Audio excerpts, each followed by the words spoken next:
বান্দা তুই যদি ফজরের নামাজ না পড়স আমি কিচ্ছু বলবো না। তুই ঘুম থেকে উঠার আগে সকাল বেলার সেই পেটের ক্ষুধা নিবারণের নাস্তা আমি রাজ্জাক রিজিক ব্যবস্থা করে দিব। আমি আমার যা দায়িত্ব সব পালন করব। তুই নামাজ পড়লেও করব, না পড়লেও করব।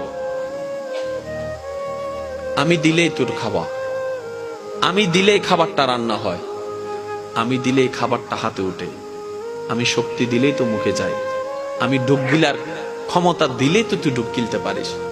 ওই খাবারটা পেটে গিয়ে আমি আল্লাহ হজম করাইলে তো হজম হয়, না হয়তো বদ হজম হয়ে সারা দিনের কান্না হয়ে যায়। আমি আল্লাহ স্রষ্টা হিসেবে যা করার সব করব।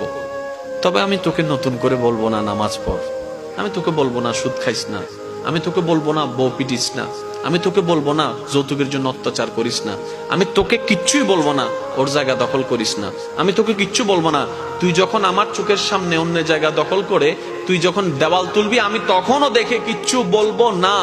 তুই বিয়ের আগে অবৈধ সম্পর্ক কর, আমি দেখবো, তারপর কিচ্ছু বলবো না। তবে তুই যদি বুদ্ধিমান হস, ভুল করলো তোর জন্য একটা সুযোগ দিচ্ছি। আল্লাহ কি সুযোগ? তওবা করে আস্তে করে আমার কাছে নাপসি আমার দলে আমাদের কাছে ফিরে চলে আয়। এতটুক সুযোগ আমি তোকে দিচ্ছি।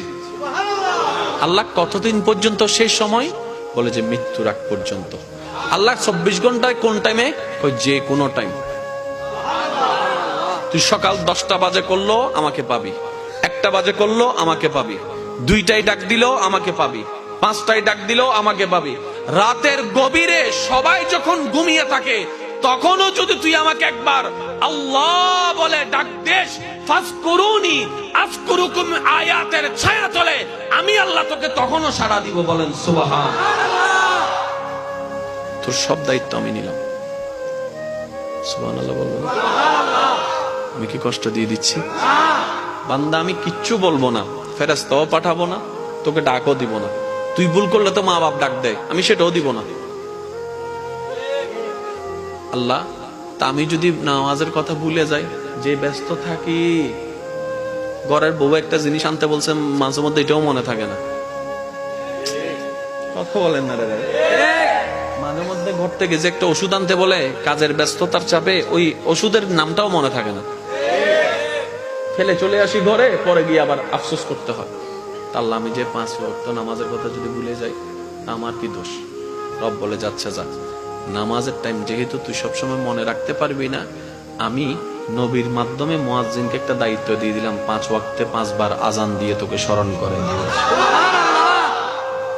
ঠেকা তোদের, কিন্তু স্মরণ করাই দিচ্ছি আমি আল্লাহ। এবার আল্লাহ তাআলা মুয়াজ্জিনকে বলে, মুয়াজ্জিন আমার বান্দা তুই ডাকলে জীবনও আসবে না।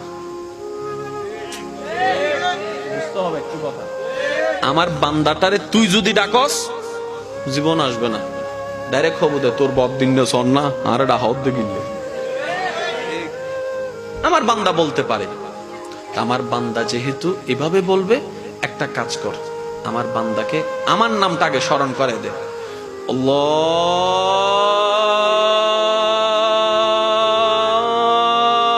আল্লাহু আকবার, আল্লাহু আকবার। আমার বান্দার আমার নাম স্মরণ করে দে। সুবহানাল্লাহ বলেন। আমার বান্দা যখন তোর মুখে শুনবে আমি রবের নামটা, তখন সে তার অন্তর কেঁপে উঠবে। যার জমিনে থাকি তার পক্ষ থেকে ডাক এসেছে, সুবহানাল্লাহ। যার হুকুমে এসেছি ওনার পক্ষ থেকে ডাক এসেছে, যার পক্ষ থেকে রিজিক আসে ওনার পক্ষ থেকে ডাক এসেছে, যার হুকুমে আমার নিঃশ্বাস নেওয়া এবং ফেলা হয় ওই রবের দরবার থেকে ডাক এসেছে। বলেন না সুবহানাল্লাহ। কত সুন্দর সিস্টেম ইসলাম, কত গোছানো।